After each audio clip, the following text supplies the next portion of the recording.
جمیل کے ساتھ محفل میں اول تا آخر شرکت کی سعادت عطا فرمائے۔ تو اب انشاءاللہ ہم قرآن کریم فرقان حمید کی جو آیت مقدسہ ہے، اس آیت مقدسہ سے فیہا یفرق کل امر حکیم، اس رات ہر حکمت والا کام بانٹ دیا جاتا ہے۔ اس سے پہلے بھی رب کائنات نے قرآن کریم میں جو ارشاد فرمایا ہے، فرمایا حامیم والکتاب المبین انا انزلناہ فی لیلۃ مبارکہ انا کنا منذرین فیہا یفرق کل امر حکیم امرا من عندنا انا کنا مرسلین رحمتا من ربک انہ هو السمیع العلیم رب السماوات والارض وما بینہما ان کنتم موقنین۔ یہ سورہ دخان ہے، آیت نمبر 1 سے لے کر 7 تک۔ فرمایا کہ قسم اس روشن کتاب کی، قسم ہے اس روشن کتاب کی کہ بے شک ہم نے اسے برکت والی رات میں اتارا، اور بے شک ہم درس سنانے والے ہیں، اس میں بانٹ دیا جاتا ہے ہر حکمت والا کام ہمارے پاس کے حکم سے کہ بے شک ہم بھیجنے والے ہیں تمہارے رب کی طرف سے رحمت، بے شک وہی سنتا وہی جانتا ہے۔ وہ جو رب ہے آسمانوں اور زمین کا اور جو کچھ اس کے درمیان ہے، اگر تمہیں یقین ہو۔ لفظ آیا ہے حامیم، یہ حروف مقطعات ہیں، یوں سمجھ لیں کہ یہ پاس ورڈ ہے، کوڈ ورڈ ہے، اس کا اللہ اس کے رسول کے علاوہ کسی کو بتا رہے ہیں۔ اس کے اندر کتنا راز پوشیدہ ہے یہ اللہ اس کے رسول ہی جانتے ہیں۔ یہ اللہ نے اپنے نبی کے ساتھ خاص گفتگو فرمائی ہے، یہ خاص انعام ہوں گے، اس کے اندر کیا کیا اکرامات ہوں گے، یہ صرف رب کا ہی اپنے محبوب پر خاص کرم ہے۔ کہتے ہیں نا جیسے وہ اپنے موبائل کو بلا تنظیم اس کے اندر کوئی ڈاکومنٹس بڑے حساس قسم کے ہوں تو ایسا کوڈ لگایا جاتا ہے کہ جس کا اپنی زوجہ کو بھی پتہ نہیں ہوتا، بچوں کو بھی نہیں پتہ ہوتا، کیونکہ یہ سیکورٹی ہے، یہ لیک نہ ہو جائے۔ یوں سمجھ لیں یہ 14 حروف مقطعات قرآن کے اندر اللہ رب العالمین نے اپنے محبوب کو عطا فرمائے۔ تو جو صاحب کشف لوگ ہیں، صوفیاء لوگ ہیں، علماء صلحاء ہیں، وہ یہ فرماتے ہیں کہ یوں سمجھ لیں کہ یہ 14 کوڈ لگائے ہوئے ہیں اللہ نے۔ ان 14 کوڈوں کے اندر کیا کیا آپ نے پوشیدہ چیز رکھی ہے یہ اللہ جانے، جس کو عطا کیے ہیں وہی جانے۔ بہرحال آگے فرمایا والکتاب المبین، اس روشن کتاب کی قسم یعنی قرآن پاک کی قسم جو حلال اور حرام وغیرہ احکامات کو بیان فرمانے والا ہے۔ انا انزلناہ فی لیلۃ مبارکہ انا کنا منذرین، بے شک ہم نے اسے برکت والی رات میں اتارا اور بے شک ہم ڈر سنانے والے ہیں۔ یعنی ہم نے قرآن پاک کو برکت والی رات میں اتارا کیونکہ ہماری شان یہ ہے کہ ہم اپنے عذاب کو کا ڈر سنانے والے ہیں۔ اب اس برکت والی رات سے مراد کیا ہے؟ اس آیت مبارکہ میں برکت والی رات یا تو شب قدر مراد کی ہے یا شب برات مراد کی ہے۔ اس شب میں قرآن پاک بتمام لوح محفوظ سے آسمان دنیا کی طرف اتارا گیا، پھر وہاں سے حضرت جبریل علیہ السلام نے 23 ایئرز یعنی 23 سال کے عرصے میں تھوڑا تھوڑا لے کر آسمان سے زمین پر نازل ہوئے۔ اس شب کو شب مبارکہ اس لیے کہا گیا، اس لیے فرمایا گیا کہ اس میں قرآن نازل ہوا، اور ہمیشہ اس شب میں خیر و برکت نازل ہوتی ہے، دعا قبول ہوتی ہے۔ مفسرین نے اکثر مفسرین نے اس آیت سے برکت والی رات سے جو مراد لیا ہے وہ مراد لی ہے شب قدر، اور بعض مفسرین کے نزدیک اس مبارک رات سے شب برات مراد ہے۔ جن مفسرین نے اس آیت مبارکہ سے برکت والی رات سے مراد شب قدر لی ہے، ان کے دلائل ہیں کہ انا انزلناہ فی لیلۃ القدر، کہ بے شک ہم نے اسے لیلۃ القدر میں نازل کیا۔ تو اس آیت سے معلوم ہوا کہ اللہ تبارک و تعالیٰ نے قرآن مجید کو شب قدر میں نازل فرمایا، اور یہاں ارشاد ہوا کہ انا انزلناہ فی لیلۃ مبارکہ، کہ بے شک ہم اسے برکت والی رات میں اتارا ہے ہم نے۔ لہذا ان دونوں آیتوں کو دیکھتے ہوئے ضروری ہے کہ اس شب سے شب قدر ہی مراد لی جائے، کیونکہ واضح طور پر آیت مبارکہ ہے کہ انا انزلناہ فی لیلۃ القدر، کہ بے شک ہم نے اسے لیلۃ القدر میں نازل فرمایا۔ تو قرآن مجید کی آیات میں تضاد لازم نہیں۔ اسی طرح قرآن میں فرمایا شہر رمضان الذی انزل فیہ القرآن، کہ رمضان کا مہینہ جس میں ہم نے قرآن کو نازل فرمایا۔ اس آیت سے بھی معلوم ہوا کہ قرآن مجید کو رمضان المبارک کے مہینے میں اتارا گیا، اور یہاں کچھ اس طرح ہے کہ انا انزلناہ فی لیلۃ مبارکہ، بے شک ہم نے اسے برکت والی رات میں اتارا ہے۔ تو ان دونوں آیتوں کو دیکھتے ہوئے ضروری ہے کہ یہ برکت والی رات بھی رمضان مبارک کے ہی مہینے میں واقع ہو۔ یہ تفسیر کبیر میں اس طرح لکھا ہے۔ اب جن مفسرین کرام کے نزدیک اس آیت مبارکہ سے مراد شب برات ہے، انہوں نے بھی درج والا آیات مبارکہ اور اقوال میں تطبیق کی ہے، کیونکہ قرآن کی آیت میں تضاد نہیں، قرآن کی آیت میں ٹکراؤ نہیں، تو پھر تطبیق کرنی پڑے گی کہ اس سے مراد کیا ہے۔ شب برات میں قرآن مجید لوح محفوظ سے آسمان دنیا کی طرف اتارا گیا، کیونکہ قرآن کے نزول کے دو اعتبار ہیں، ایک لوح محفوظ سے آسمان دنیا پر، اور پھر دوسرا ہے آسمان دنیا سے میرے آقا صلی اللہ علیہ وسلم کے سینہ اطہر پر، یعنی دنیا پر۔ اب یوں تطبیق کی گئی کہ شب برات میں جو قرآن نازل ہوا سارے کا سارا، وہ ایک بار یک بار کی قرآن جو نازل ہوا وہ شب برات میں نازل ہوا۔ کہاں سے؟ لوح محفوظ سے آسمان دنیا پر۔ قرآن مجید کی پہلی آیت جبریل امین آسمان دنیا سے لے کر زمین پر نبی کریم صلی اللہ علیہ وسلم کی بارگاہ میں جو نازل ہوئے، حاضر ہوئے، تو وہ رات تھی شب قدر کی۔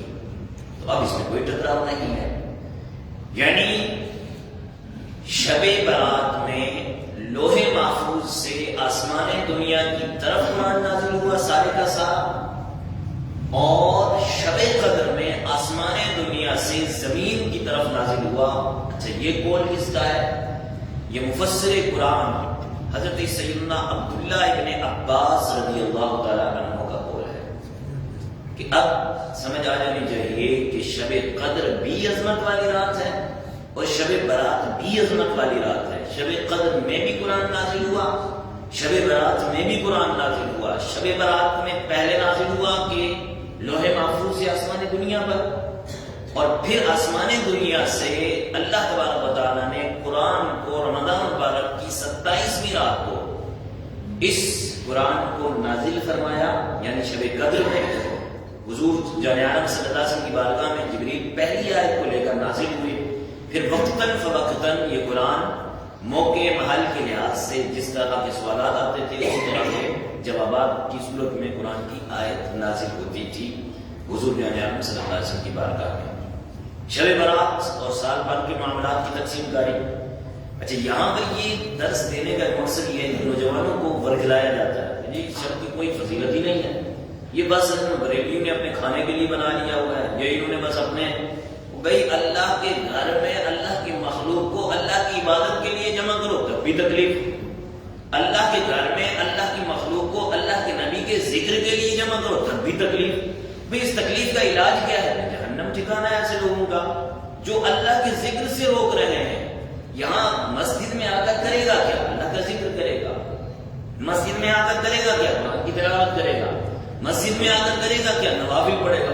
تو اس لیے یہاں پھر تطبیق بتانی پڑتی ہے نوجوانوں کو کہ انا انزلناہ فی لیلۃ القدر سے مراد لیلۃ القدر ہی ہے، وہ شب جو قدر ہے وہ مراد ہے. اور ان فیہا یفرق کل امر حکیم، اس سے مراد بھی شب برات ہے. تو جو عظمت والی رات ہے، اللہ فرماتا ہے فیہا یفرق کل امر حکیم امرا من عندنا انا کنا مرسلین رحمتا من ربک انہ هو السمیع العلیم رب السماوات والارض وما بینہما ان کنتم موقنین. اس میں بانٹ دیا جاتا ہے ہر حکمت والا کام ہمارے پاس کے حکم سے. بے شک ہم بھیجنے والے ہیں تمہارے رب کی طرف سے رحمت. بے شک وہی سنتا ہے، وہی جانتا ہے. وہ جو رب ہے آسمانوں اور زمین کا اور جو کچھ اس کے درمیان ہے، اگر تمہیں یقین ہو. اب ان آیات کا خلاصہ کیا ہے، سمری کیا ہے؟ ان آیات کا خلاصہ یہ ہے کہ اس برکت والی رات یعنی شب برات میں سال بھر میں ہونے والا ہر حکمت والا کام، جیسے رزق ہے، زندگی ہے، موت ہے اور دیگر احکام، ان فرشتوں کے درمیان بانٹ دیے جاتے ہیں جو انہیں سر انجام دیتے ہیں. اور یہ تقسیم ہمارے حکم سے ہوتی ہے. اللہ فرماتا ہے یہ تقسیم ہمارے حکم سے ہوتی ہے. بے شک ہم سید الانبیاء امام الانبیاء احمد مجتبی محمد مصطفیٰ صلی اللہ علیہ وسلم اور ان سے پہلے انبیاء علیہ السلام کو بھیجنے والے ہیں. اور قرآن مجید کا اترنا اور رسولوں کی تشریف آوری تمہارے اس رب تعالیٰ کی طرف سے بندوں پر رحمت ہے جو آسمانوں کا بھی رب ہے، جو زمین کا بھی رب ہے اور جو کچھ اس کے درمیان میں ہے. سب کا رب وہی رب ہے. بے شک وہی ان باتوں کو سننے والا اور ان کاموں اور احوال کو جاننے والا ہے. یاد رہے کئی احادیث مبارکہ میں 15 شعبان معظم کی رات لوگوں کے امور کا فیصلہ کر دیا جاتا ہے. جیسا کہ میں بہت ہی پیاری مشہور حدیث مبارکہ ہماری امی جان ام المومنین حضرت اماں عائشہ صدیقہ طیبہ طاہرہ مفتیہ عفیفہ رضی اللہ تعالی عنہا والی حدیث مبارکہ روایت فرماتی ہیں کہ جان عالم فخر عالم امام الانبیاء احمد مجتبی محمد مصطفیٰ صلی اللہ علیہ وآلہ وسلم نے مجھ سے ارشاد فرمایا، ہے عائشہ کیا تم جانتی ہو اس رات یعنی 15 شعبان میں کیا ہے؟ میں نے عرض کیا یا رسول اللہ صلی اللہ علیہ وآلہ وسلم اس میں کیا ہے؟ ارشاد فرمایا کہ اس رات میں اس سال پیدا ہونے والے تمام بچے لکھ دیے جاتے ہیں. یعنی جو اس سال پیدا ہوگا ہر ایک کا نام اس رجسٹر میں لکھ دیا جائے گا.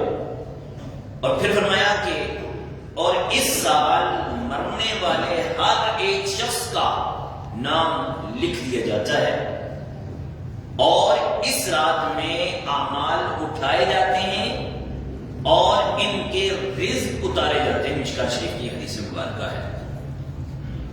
آیت کریمہ اور حدیث مبارکہ کے مابین مطابقت دیکھیے. ان حدیث اور اس آیت میں مطابقت یہ ہے کہ فیصلہ 15 شعبان معظم کی رات کو ہوتا ہے اور شب قدر میں وہ فیصلہ ان فرشتوں کے حوالے کر دیا جاتا ہے جنہوں نے اس فیصلے کے مطابق عمل کرنا ہوتا ہے. جیسا کہ حضرت عبداللہ بن عباس رضی اللہ تعالیٰ عنہ روایت فرماتے ہیں کہ لوگوں کے امور کا فیصلہ نصف شعبان معظم کی رات کو کر دیا جاتا ہے اور شب قدر میں یہ فیصلہ ان فرشتوں کے سپرد کر دیا جاتا ہے جو ان امور کو سر انجام دیتے ہیں. اس کی مثال آج کل کے لحاظ سے میں دیتا ہوں کہ جیسے پارلیمنٹ آپ کی کوئی قانون منظور کرتی ہے. ہماری پارلیمنٹ کا تو حساب ہی کچھ اور ہے. چلو وہ قانون ایک پاس کرتی ہے جیسے ختم نبوت کا قانون 73 کے آئین کے مطابق یہ قانون پاس ہو گیا کہ یہ قادیانی کافر ہیں، یہ غیر مسلم ہیں اور غیر مسلم جو کافر ہیں ان سے بھی بدتر یہ ہے زندیق ہیں. یہ نہ کوئی اذان دے سکتے ہیں، نہ کوئی مسجد کی طرح عبادت گاہ بنا سکتے ہیں، نہ ہی علل اعلان میں تبلیغ کر سکتے ہیں. یہ قانون پاس ہو گیا. اب قانون جب پاس ہوا تو اس پاس ہوئے قانون کو پارلیمنٹ نے منظور کر لیا. اب اس منظوری کے بعد کچھ عرصے کے بعد اب اس کو تمام محکموں میں، تمام تھانوں میں، تمام گورنروں کے پاس یہ قانون کے مسودے پہنچ گئے کہ اب اس کو آپ نے نافذ کرنا ہے. یہی معاملہ فرمایا شب برات اور شب قدر کا ہے. شب برات میں فیصلے ہو گئے، شب برات میں محکموں کے حوالے، شب برات میں تمام کے تمام امور کی تقسیم کاری ہو گئی. اب وہ شب قدر میں جا کر ہر ایک محکمے والے افسر کے پاس، یعنی فرشتے کے پاس، وہ جس پر یہ قانون لکھا گیا وہ اس کے پاس پہنچا دیا. اب اس نے اس پر نافذ کرنا ہے، اس پر عمل کرنا ہے. یہ شب قدر کی رات ہوا ہے. فرمایا اس طرح ان آیات اور احادیث مبارکہ میں تطبیق کی جاتی ہے. تفسیر تبری میں حضرت عبداللہ ابن عباس رضی اللہ تعالیٰ عنہ فرماتے ہیں کہ ایک آدمی لوگوں کے درمیان چل رہا ہوتا ہے، حالانکہ وہ اردو میں لکھا ہوا ہوتا ہے. پھر آپ رضی اللہ تعالیٰ نے پارہ 25 سورۃ الدخان کی آیت نمبر 3 اور 4 کی تلاوت فرمائی. اِنَّا أَنزَلْنَاهُ فِي لَيْلَةٍ مُبَارَكَةٍ إِنَّا كُنَّا مُنذِرِينَ فِيهَا يُفْرَقُ كُلُّ أَمْرٍ حَكِيمٍ کہ بے شک ہم نے اسے برکت والی رات میں اتارا اور بے شک ہم درس سنانے والے ہیں اور اس میں بانٹ دیا جاتا ہے ہر حکمت والا کام. پھر فرمایا کہ اس رات میں ایک سال سے دوسرے سال تک دنیا کے معاملات تقسیم کر دیے جاتے ہیں. حج کرنے والا ہے اس سال تو اس کا نام لکھ دیا جائے گا، عمرہ کرنے والا ہے اس کا نام لکھ دیا جائے گا، تو شادی بیاہ کرنے والا ہے اس کا نام لکھ دیا جائے گا. تمام معاملات دنیا اس رات میں لکھ دیے جاتے ہیں. اللہ اس سال ہمیں حج کرنے والوں میں شامل فرمائے. حکیم الامت حضرت مفتی احمد جعفر نعیمی رحمۃ اللہ علیہ مذکورہ آیات مبارکہ کے تحت لکھتے ہیں کہ اس رات سے مراد یا تو شب قدر ہے، جیسے شروع میں ہم نے بتایا دنیاوی آسمان کی طرف اتارا گیا یک بار ایک ہی مرتبہ اکٹھا قرآن لوح محفوظ سے بیت العزہ بولتے ہیں اس آسمان دنیا کو جو پہلا آسمان ہے. اس بیت العزہ میں رب کائنات نے اس قرآن کو ایک ہی مرتبہ نازل فرمایا.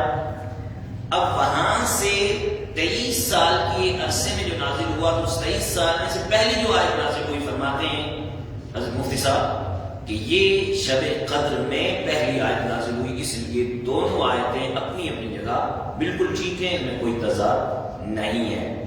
اس آیت سے معلوم ہوا کہ جس رات میں قرآن مبارک اترا وہ رات مبارک ہوئی. اب عاشقان رسول کے لیے ایک توجہ طلب بات ہے کہ جس رات میں قرآن اترا اس کی دلیل قرآن میں موجود. کیا فرمایا؟ اِنَّا أَنزَلْنَاهُ فِي لَيْلَةِ الْقَدْرِ وَمَا أَدْرَاكَ مَا لَيْلَةُ الْقَدْرِ لَيْلَةُ الْقَدْرِ خَيْرٌ مِّنْ أَلْفِ شَهْرٍ. یہ اتنی عظمت والی رات ہے کہ الف شہر یعنی 1000 مہینوں سے افضل ہے. کون سی رات؟ جس میں قرآن اترا. کون سی رات؟ جس میں قرآن اترا. تو جس رات میں قرآن اترا وہ 1000 مہینوں سے افضل، اور جس رات میں صاحب قرآن تشریف لائے ہیں وہ رات کتنی عظمت والی ہوگی. اس کی سمجھ سے عاشق رسول کو آئے گی. اب اس کی دلیل مانگے گا کہ بھی جی قرآن کے اترنے کی تو دلیل قرآن نے دے دی ہے.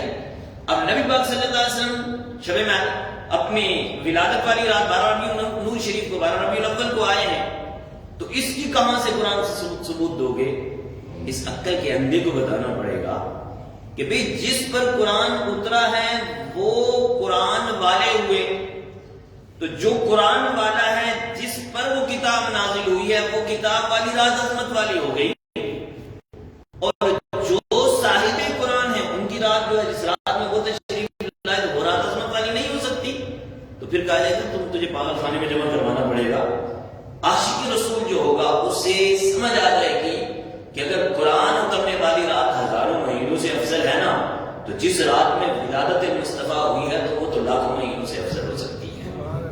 اور ہے بھی ایسا ہی. بہرحال شب برات کے فضائل کے متعلق چند باتیں سن کر ہم اس کو اختتام کرتے ہیں. اور آج رات انشاءاللہ ہم نے قبر کے احوال آج رات کے بیان میں بیان کرنے ہیں. آپ تمام سے گزارش ہے کہ آپ بھی تشریف لائیں. قبر کے کیا احوال ہیں احادیث کی روشنی میں، قرآن کی آیت کی روشنی میں، سلف و صحابہ کی روشنی میں، یہ اقوال کی روشنی میں انشاءاللہ یہ مختصر گفتگو کی جائے گی. اس وقت تھوڑے سے فضائل ہم بیان کرتے ہیں. احادیث مبارکہ میں کئی فضائل ہیں اور وہ احادیث جلیل القدر صحابہ کرام علیہ رضوان سے مروی ہے. اب دیکھیں اس کو بھی لوگ کیا کہتے ہیں کہ یہ ضعیف حدیث ہے. بھئی ضعیف حدیث ہے. سب سے پہلے تو یہ تجھے کس نے اختیار دیا کہ جلیل القدر صحابہ اس کو بیان کریں اور اس کو ضعیف کہہ دیں؟ چلو یہ بھی ٹھیک ہے، مان لیتے ہیں ضعیف حدیث ہے. تو ضعیف حدیث بھی فضائل اعمال یعنی عمل کرنے کے اعتبار سے ضعیف حدیث کو بھی لیا جاتا ہے. اب میں آپ کو بتاتا ہوں، ایک نہیں، دو نہیں، تین نہیں، 7 جلیل القدر صحابہ کرام نے رات کی فضیلت کے متعلق حدیث بیان کی ہے. سیدنا مولا علی کرم اللہ وجہہ الکریم یہ بھی صحابی رسول، اما عائشہ صدیقہ رضی اللہ تعالی عنہ یہ صحابیہ بھی ہیں، ام المومنین بھی ہیں. حضرت معاذ بن جبل رضی اللہ تعالی عنہ یہ صحابی ہیں. حضرت ابو ہریرہ رضی اللہ تعالی عنہ یہ بھی صحابی ہیں. حضرت عوف بن مالک رضی اللہ تعالی عنہ یہ بھی صحابی ہیں. حضرت ابو موسیٰ اشعری، حضرت عبداللہ بن عمرو بن عاص رضی اللہ تعالیٰ عنہ اور حضرت ابو سالبہ اور حضرت عثمان، سارے صحابہ جن کا میں نے نام لیا یہ روایت کرتے ہیں حدیث مبارکہ کہ حضور جان عالم صلی اللہ علیہ وسلم نے عائشہ صدیقہ رضی اللہ تعالیٰ عنہ سے فرمایا کہ عائشہ آج کی رات یعنی شب برات وہ عظیم رات ہے کہ اس رات میں رب تبارک و تعالی امت مسلمہ کی مغفرت بنی قلب کی بکریوں کے بالوں سے بھی بڑھ کر مغفرت فرماتا ہے. اس رات میں بنی قلب کی بکریوں سے بڑھ کر جو ہے وہ امت مسلمہ کی مغفرت، بکریوں کے بالوں سے بڑھ کر مغفرت فرماتا ہے. مطلب کیا ہے کہ اس دور میں اس جو قبیلہ تھا اس کے پاس سب سے زیادہ بکریاں تھیں، تو ان بکریوں کی مثال دے کر یہ بیان فرمایا گیا ہے کہ اللہ تبارک و تعالیٰ بے حد و بے شمار لوگوں کی اس رات میں مغفرت فرماتا ہے. شب برات میں شب قدر کی بات بھی نہیں ہو رہی، یہ شب برات کی بات ہو رہی ہے. حضور جان عالم صلی اللہ علیہ وسلم امی جان سے فرما رہے ہیں. تو اسی طرح فرمایا گیا کہ اس رات میں عبادت کرو اور دن میں روزہ رکھو. اب عبادت کرو، ہمیں کہتے ہیں کہ نوافل پڑھنے کی کوئی ضرورت نہیں ہے، تو عبادت کا لفظ آیا ہے تو عبادت کا سب سے افضل جو عمل ہے وہ نوافل ہے کہ اللہ فرمایا یتقرب الی عبدی بالنوافل کہ جب میرا بندہ نوافل پڑھتا ہے، نوافل کے ذریعے میں سے اتنا قرب اپنا دے دیتا ہوں کہ وہ اس کا ہاتھ بن جاتا ہوں جس ہاتھ سے وہ پکڑتا ہے. یدہ الذی یبطش بہا وبصرہ الذی یبصر بہا وسمعہ الذی یسمع بہا ویدہ الذی یبطش بہا. یہ رب کائنات حدیث قدسی میں ارشاد فرماتا ہے، جس کا مفہوم ہے کہ میں اس کے ہاتھ بن جاتا ہوں جس سے وہ پکڑتا ہے، میں اس کے کان بن جاتا ہوں جس سے وہ سنتا ہے، میں اس کی زبان بن جاتا ہوں جس سے وہ بولتا ہے، میں اس کی آنکھ بن جاتا ہوں جس سے وہ دیکھتا ہے. یہاں تک فرمایا کہ میں اس کے پاؤں بن جاتا ہوں جس سے وہ چلتا ہے. مطلب کیا کہ بندہ رب نہیں بن جاتا، رب کائنات اس نفل پڑھنے والے بندے کو اپنا اتنا قرب دے دیتا ہے کہ اس کے ہاتھوں میں وہ طاقت آ جاتی ہے کہ وہ یہاں بیٹھا ہوا ہو یا بغداد میں بیٹھا ہوا ہو، وہ بغداد میں بیٹھ کر بھی پاکستان میں بیٹھے ہوئے مرید پر بھی اپنی کمان حاصل کر سکتا ہے، اسے روک سکتا ہے. وہ مدینے میں بیٹھ کر ممبر پر بیٹھ کر نہاون میں اپنے سپہ سالار کو دیکھ کر یہ آواز بھی لگا سکتا ہے کہ یا ساریہ الجبل، اے ساریہ اپنے آپ کو سیف سائڈ پہ لے جاؤ کہ دشمن حملہ کرنے والا ہے. وہ کیا تھا؟ وہ طاقت تھی رب کائنات نے جو دی ہوئی تھی. وبصرہ الذی یبصر بہا، وہ دیکھنے والی طاقت دی ہوئی رب کائنات نے تھی کہ کوئی پردہ ان کے سامنے نہیں تھا، سارے پردے ہٹ جاتے تھے. کس وجہ سے؟ فرمایا کہ وہ یتقرب الی عبدی بالنوافل، وہ نوافل کے ذریعے میرا قرب حاصل کرنے والا ہے. تو پھر کیوں نہ، جب حضور نے فرمایا عبادت کرو اس رات، تو پھر وہ عبادت کیوں نہ کریں جس سے ہمیں رب کا قرب حاصل ہو جائے. تو پھر علماء نے، صلحاء نے، اتقیاء نے یہی فرمایا کہ اس رات میں کثرت سے عبادت کی جائے، اس رات سے نوافل صلاۃ و تسبیح ادا کی جائے. صلاۃ و تسبیح کے کیا کہنے ہیں؟ میرے آقا صلی اللہ علیہ وسلم اپنے چچا جان کو اس طرح تعلیم فرما رہے تھے صلاۃ و تسبیح کی. فرمایا چچا اس کو روزانہ پڑھیں. روزانہ نہیں پڑھ سکتے تو ہفتے میں ایک مرتبہ پڑھیں. ہفتے میں نہیں پڑھ سکتے تو اسے مہینے میں ایک مرتبہ پڑھیں. مہینے میں نہیں پڑھ سکتے سال میں ایک مرتبہ پڑھیں. اور سال میں نہیں پڑھ سکتے تو زندگی میں ایک مرتبہ پڑھیں. صلاۃ و تسبیح کا حضور نے فرمایا. فرمایا اس کا فائدہ یہ ہوگا کہ جو شخص اس کو پڑھ لے گا اس کے پچھلے سارے گناہ معاف کر دیے جائیں گے۔ اب عاشق رسول حضور کے فرمان پر عمل کرے تو ادھر مولانا صاحب کو پیٹ میں درد ہو جائے، ویسے مولوی کا کیا کہنا جو حلوئی خان کو بھی منع کرے، خود تو بکرے کھا رہا ہو اور کوئی عاشق رسول میٹھا کھانا شروع کر دے تو اس پر بھی اس کے فتوے ہو جاتے ہیں۔ بہرحال ایسے جاہلوں کی باتوں میں نہیں آنا چاہیے۔ ام المؤمنین حضرت ام عائشہ صدیقہ رضی اللہ تعالیٰ عنہا سے روایت ہے، نبی اکرم صلی اللہ علیہ وسلم نے ارشاد فرمایا اللہ تعالیٰ 4 راتوں میں بھلائیوں کے دروازے کھول دیتا ہے۔ بس میں آخری طرف آ رہا ہوں۔ 4 راتوں میں بھلائیوں کے دروازے کھول دیتا ہے۔ فرمایا گیا پہلی ہے بقر عید کی رات، دوسری ہے عید الفطر کی رات، اور تیسری ہے شعبان المعظم کی 15ویں رات، کہ اس رات میں مرنے والوں کے نام اور لوگوں کا رزق اور اس سال حج کرنے والوں کے نام لکھے جاتے ہیں، لہذا اس رات کو جاگ کر اللہ کی عبادت میں گزارو۔ یہ امی جان فرما رہی ہے، میرے امی جان سے بڑھ کر کوئی ہے اتنا بڑا عالم؟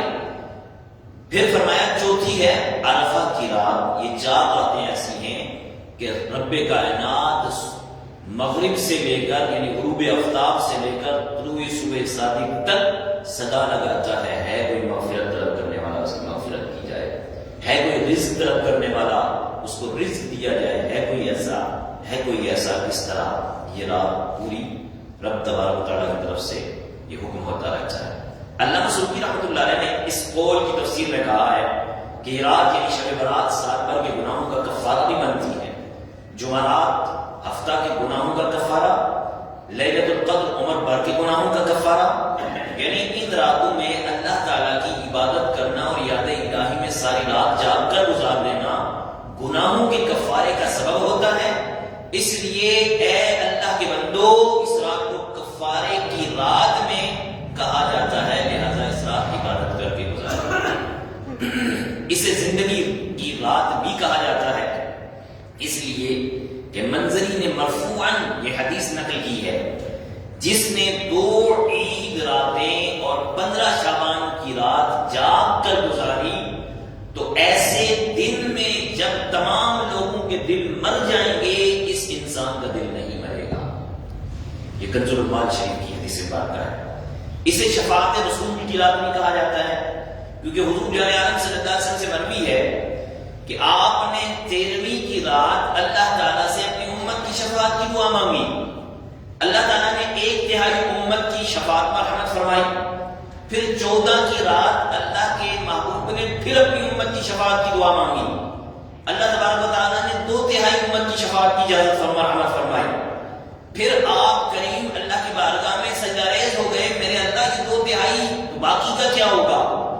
اللہ تبارک و تعالیٰ نے آپ کی درخواست کو قبول کیا، اللہ تعالیٰ نے فرمایا کہ اے محبوب اب آپ کی شفاعت کو میں نے قبول کر لیا ہے، لہذا تمام کے تمام امتیوں کی آج رات میں نے مغفرت فرما دی ہے۔ فرمایا شفاعت منظور فرمائی مگر وہ شخص جو رحمت الہی سے اونٹ کی طرح دور بھاگے اور گناہوں پر اصرار کرے اور خود ہی دور سے دور تر ہوتا ہے، وہ شفاعت سے محروم ہو گیا، اس سے بڑا نصیب اور کوئی نہیں ہے۔ بہرحال یہ بخشش والی رات بھی ہے، آزادی والی رات بھی ہے، اسی طرح قسمت اور تقدیر کی رات بھی ہے۔ شب برات پر قبروں پر جانے کا بھی بڑا سوال ہوتا ہے، جن کے لیے کہیں جانا ثابت نہیں ہے۔ آئیے میں بتاتا ہوں کہاں ثابت ہے۔ ام المؤمنین حضرت عائشہ صدیقہ رضی اللہ تعالیٰ عنہا روایت فرماتی ہیں، میں نے ایک رات آپ صلی اللہ علیہ وسلم کو نہ دیکھا تو بقیع پاک میں مجھے مل گئے۔ آپ صلی اللہ علیہ وسلم نے مجھ سے فرمایا کیا تمہیں اس بات کا ڈر تھا کہ اللہ تعالیٰ اور اس کا رسول صلی اللہ علیہ وسلم تمہاری حق تلفی کریں گے؟ میں نے عرض کی یا رسول اللہ صلی اللہ علیہ وسلم، میں نے خیال کیا کہ شاید آپ کسی دوسری زوجہ کے پاس چلے گئے ہوں گے، کسی دوسری ازواج مطہرات میں سے کسی کے پاس تشریف لے گئے ہوں گے۔ تو آپ صلی اللہ علیہ وسلم نے فرمایا اے عائشہ، بے شک اللہ تعالیٰ شعبان کی 15ویں رات آسمان دنیا پر تجلی فرماتا ہے اور پس قبیلہ بنی کلب کی بکریوں کے بالوں سے بھی زیادہ گناہگاروں کی بخشش فرماتا ہے۔ یہ سنن ترمذی شریف جو سات ستہ کی ہے نا، سات ستہ میں بتائیں تو سات ستہ ہی کی کتاب ہے، سنن ترمذی شریف، اس کی حدیث نمبر 739 یعنی 739 39 حدیث مبارکہ ہے، اگر کسی کو شک ہو تو اس کو پڑھ سکتا ہے، وہاں سے اسے پتہ چل جائے گا کہ قبرستان ہے۔ جنت البقیع کیا ہے؟ یہ مسجد نبی کے اندر ہے، یہ قبرستان ہے۔ وہ قبرستان کون گیا؟ حضور گئے ہیں۔ اسی طرح مولا کائنات حضرت علی کرم اللہ وجہہ فرماتے ہیں کہ جب شعبان کی درمیانی شب آئے تو رات کو نوافل پڑھو، یہ حضرت علی فرما رہے ہیں، رات کو نوافل پڑھو، دن میں روزہ رکھو، کیونکہ اللہ تعالیٰ اس رات کو غروب آفتاب ہی سے آسمان دنیا کی طرف نزول جلال فرماتا ہے جیسا کہ اس کی شان کے لائق ہے، اور ارشاد فرماتا ہے کیا ہے کوئی مغفرت طلبگار کہ میں اسے بخش دوں، ہے کوئی رزق کی کشادگی کا طلبگار کہ اسے رزق واسع عطا کروں، ہے کوئی مبتلا ہے مصیبت کی اس کی مصیبت کو دور کروں۔ الغز بندو کے تمام حاجات کو اللہ تعالیٰ ذکر فرماتا ہے، اللہ تعالیٰ کی طرف سے یہ فیضان رحمت طلوع فجر تک جاری رہتا ہے۔ یہ ابن ماجہ شریف کی ستہ کی کتاب ہے، اس میں ابن ماجہ شریف حدیث نمبر 1388 یعنی 1388 یہ موجود ہے۔ اللہ تعالیٰ ہمیں شب برات کی عظمت کو سمجھ کر اس رات کو عبادت کرنے کی توفیق عطا فرمائے، آمین۔ وآخر دعوانا ان الحمدللہ رب العالمین، الحمدللہ رب العالمین، والصلاۃ والسلام علی سید المرسلین۔ یا ارحم الراحمین، یا اللہ یا رحمان یا رحیم، ہم سب کو پیارے آقا صلی اللہ علیہ وسلم کی سنت پر عمل کرنے والا بنا دے۔ میرے اللہ ہم سب کے ہاتھ پر اپنے کرم کی نظر فرما، ہمارے ظاہر کو بھی اچھا فرما، ہمارے باطن کو بھی اچھا فرما۔ یا اللہ یا ارحم الراحمین، دین و دنیا کی دیروں بھلائیاں عطا فرما۔ یا اللہ پاک یا ارحم الراحمین، جو درس قرآن ہوا، احادیث مبارکہ کا درس ہوا، اس کو سمجھنے کی ہمیں توفیق عطا فرما۔ یا اللہ پاک یا ارحم الراحمین، ہمیں اسی سال حج کی سعادت عطا فرما۔ یا اللہ اسی سال حرمین طیبہ کی عبادت حاضریاں ہمارا مقدر بنا۔ صلی اللہ تعالی علیہ